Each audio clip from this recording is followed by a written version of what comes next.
People like to ask me, what's my plan moving forward when it comes to XCN? And that is just doing what I've been doing throughout this whole time, which is dollar cost averaging, because I still believe in $1 for XCN during this bull run, even though nothing I say is financial advice.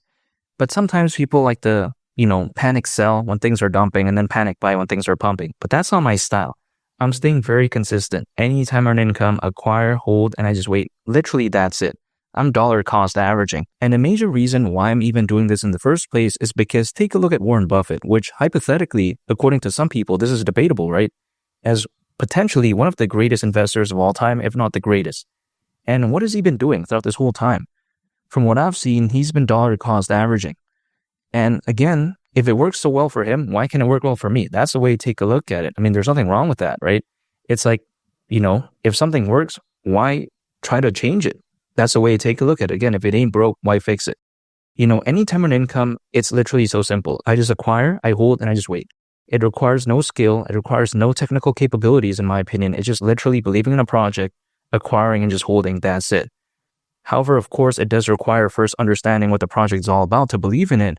And I do understand that XCN could hypothetically be amazing, because when I take a look at XCN, aka Onyxcoin, it is the native token of the Onyx protocol, and this right here is something that's so simple and easy to understand. Keep in mind that Onyx, again, the Onyx protocol, is a decentralized blockchain infrastructure that is designed to improve financial services. I mean, literally, it's so simple to understand that, right? Not to mention, it's pretty much focused on the same thing as Ripple and Stellar, and we all know how well Ripple is doing, aka XRP, and Stellar, aka XLM. We know it's a proven market that works. We know that people like this, and this could very well kind of be a small glimpse of that. And keep in mind, if XCN were to go to the price of $1, considering current circulating supply, market cap would be around $31 billion. Or should I say just $30 billion for simplicity's sake? That is around a 29x from here. And a $30 billion market cap, I mean, that's peanuts. Take a look at XRP reaching even over $100 billion as of right now. We're not even in, June or anything like that. And XRP is already doing that. The way to take a look at it is that this market is too massive to have something like XCN greatly underperform, if that makes sense. I think if anything, it's going to hypothetically perform well, because the payments market is valued at over $2 trillion as of right now. The global trade and finance market is predicted to be worth up to $5 trillion by 2028. Now, of course, that's according to Mordor Intelligence. They could be wrong. Who knows? I'm not saying they are 100% correct, because it's just a speculation, right? But they are very reputable, so I'll believe that.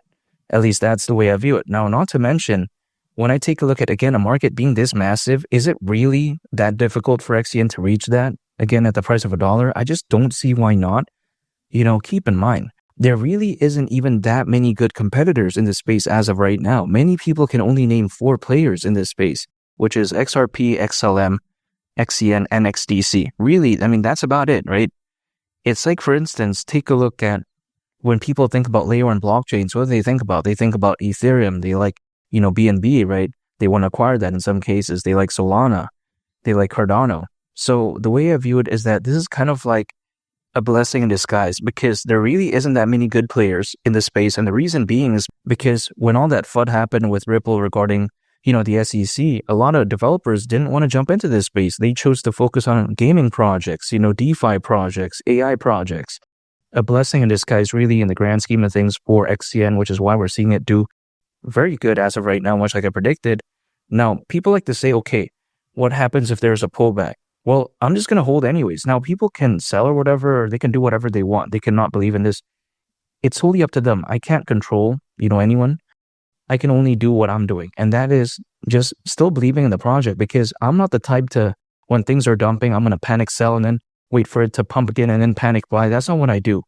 I'm not in the business, quote unquote, of trying to outsmart the market. I'm not in here to try to, predict the market every 2 or 3 minutes or every 1 or 2 days. That's not my style. I have more of a long-term approach. I'm taking a look at this more so, what could XCN be near the end of 2025, not what could XCN be in the beginning of March, or what could it be in the end of February. That's not what I do. That's just not my style.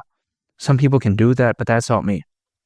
Some people out there, when XCN is dumping like 10, 20%, they're like, oh yeah, it's time to panic, all this.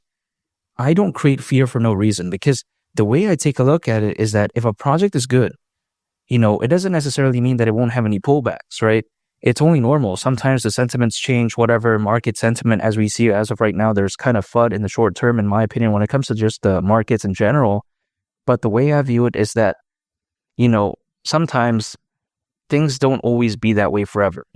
Like take a look at Luna Classic. Did it go down forever? No, right? Take a look at the bear market that followed after 2021. Did it last forever? No. So the way I take a look at it is that, things aren't always going to be bad forever. And also, not to mention, again, when things do drop, I'll just accumulate more. If things do pump, I'll accumulate more because $1, that's still ultimately what I see XCN hypothetically reaching. $1 again is still what I hypothetically see XCN reaching during this bull run. So if let's say XCN even goes to the price of 10 cents and it suddenly goes down to like 3 cents or whatever, I'm just making this up, right? Let's say it does that.